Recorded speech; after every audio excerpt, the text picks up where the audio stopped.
নমস্কাৰ সকলোকে স্বাগতম জনাইছো মোৰ ইউটিউব চেনেললৈকে যেটো সময়ত এনএছক লৈ বিতৰ্ক চলি আছে যে এনএছ বাতিল হ'ব এনএছ আৰু আগন্তুক নিযুক্তি প্ৰক্ৰিয়াত আবেদন কৰিব নোৱাৰিব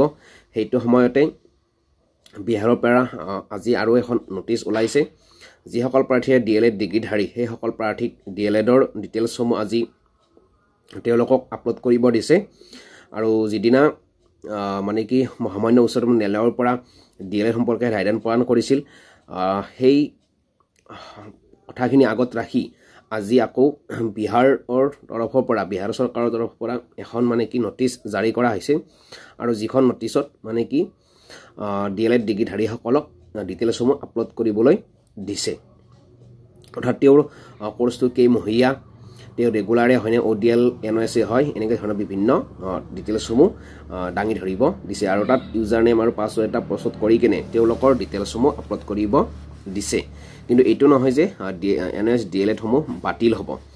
প্ৰাৰ্থীসকলে চিন্তা কৰিব নালাগে এনএছৰ এতিয়ালৈকে কোনো ধৰণৰ বেয়া খবৰ অহা নাই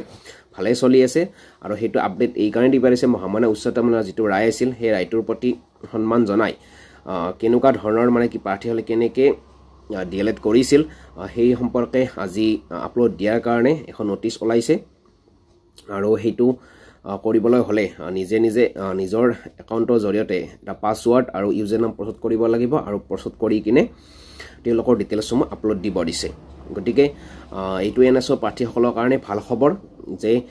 এনএছ যিহেতু বিহাৰতো একচেপ্ট হ'ব গতিকে অসমতো এইটো চিন্তা কৰাৰ কোনো প্ৰয়োজন নাই বহুতে কিবা কিবি কৈ আছে যদিও আপোনালোকে চিন্তা কৰিব নালাগে ইতিমধ্যে আমি ভালদৰে জানিব পাৰিছোঁ বিহাৰতো এনএছ সম্পৰ্কে যি বিতৰ্ক চলি আছিল তাত যিখিনি ইন ছাৰ্ভিচ টিচাৰ 17 আৰু 19 মানে কি ছিজনৰ হয় তেওঁলোকৰ কোনো সমস্যা নাই আৰু তেওঁলোকে ইতিমধ্যে আবেদন কৰিব দিছে এই কথাখিনি আমি সকলোৱে জানো আৰু বিহাৰ বিপিএছচিৰ যিজন চেয়াৰমেন তেওঁ সেইদিনা কৈছে কথাখিনি যে কোনোবা যদি ডুপ্লিকেট কৰি লৈছে সেইটো আমি বিবেচনা কৰা হ'ব কিন্তু যিসকলৰ কোৰ্চটো 17 আৰু 19 18 মহীয়া হ'লেও তেওঁলোকৰ কিন্তু কোনো সমস্যা নাই বুলি তেওঁ সেইদিনা কৈছে আৰু আপলোডো কৰিব দিছে আৰু এতিয়া যিসকলৰ ডিএলএড মানে কি কেনেকুৱা ধৰণৰ কি চিষ্টেমত কৰিছিল 18 মহীয়া নে ৰেগুলাৰ নে ওডিএল এনআইএছ হয় যোনে যেনেকৈ কৰিছিল তেওঁলোকক মানে কি ডিটেইলছসমূহ আপলোড দিব দিছে গতিকে প্ৰাৰ্থীসকল কাৰণে এইটোৱে ভাল খবৰ যিসকল এনএছ প্ৰাৰ্থী আপোনালোকৰ হতাশ হোৱাৰ প্ৰয়োজন নাই যিকেইখন আমি নটিছ পাই আহি আছোঁ অলৰেডি বিশেষকৈ বিহাৰৰ পৰা সেইকেইখন কিন্তু এনআইএছৰ বিপক্ষে কেতিয়াও যোৱা নাই এনআইএছৰ লগত জড়িতই হয় এনআইএছৰ ভালৰ কাৰণে ওলাইছে নটিছ কেইখন এনআইএছৰ ছাপৰ্টেতে হয় বিহাৰ বিপিএছচি এজন চেয়াৰমেন তেওঁ 17 আৰু 19 ছিজনৰ পক্ষে কৈছে তেওঁলোকৰ কোনো সমস্যা নাই বুলি কৈছে আৰু যেতিয়া এডমিট ওলাইছিল তেতিয়াও মানে তাত লিখি দিয়া আছিল নটিফিকেশ্যনো ওলাইছিল যে 18 মহীয়া হ'লেও কোনো সমস্যা নাই আজিও যিখন নটিছ ওলাইছে তেওঁলোকৰ ইউজাৰ নেম আৰু পাছৱৰ্ড ক্ৰিয়েট কৰি কিনে নিজৰ ডিটেইলছসমূহ আপলোড দিব দিছে গতিকে যিকেইখন আমি খবৰ পাই আহি আছোঁ কিন্তু এনআইএছৰ যিখিনি 17 আৰু 19 ছিজনৰ বেটছৰ মানে কি প্ৰাৰ্থী তেওঁলোকৰ কিন্তু কোনো প্ৰব্লেম নাই গতিকে আপোনালোকে বিন্দাছ থাকক আৰু আমি এনেকুৱা ধৰণৰ যিবিলাক ইনফৰমেশ্যন স্পেচিয়েলি